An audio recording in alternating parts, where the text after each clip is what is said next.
everyone, welcome back to Ukzn Live Chain. Thank you so much guys for tuning in. Lo beculalana ke bakithi indlovukazi yamaZulu uNtokozo Kamayisela Zulu emcimbini wabesifazane obuhlelwe University of KwaZulu Natal. Enkulumeni yakhe wadonse ngezindlebe amantombazane wathi angazi uhushulizisa ngoba uNkulunkulu akalenzi iphutha. uKamayisela uthe akakholelwe ekhusheni kwezisu, yingakho wazi wasungula inhlangano esiza umphakathi ebizwa ngokuthi iKamaskolo Foundation.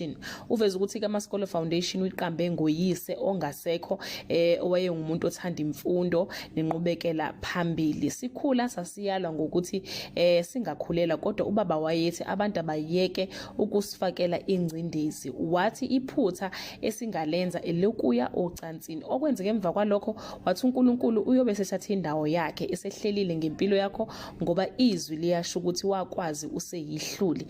Ube uqhubeke wathi ke angikholelwa ekhusheni kwesisu, konke kuhlelwa nguNkulunkulu, kweluleka yena ke uNdlunkulu uKamayisela. Qhube wathi abesifazane ubalekelela kakhulu ngaphansi kohlelo lwakho libizwa nge-In Between Girls olungakhethi kodwa olisiza wonke umuntu. Uvala inkulumo yakhe ke ngokucula ingoma ekhuza besilisa ukuthi bangahlukumezi abantu besifazane ethi wemadoda asabelani njengoba nimuzwa ke eyihlabelele. uNdlunkulu was born 1985 okusho ukuthi uneminyaka engama-37 kulonyaka.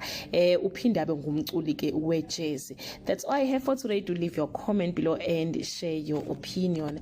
Bye.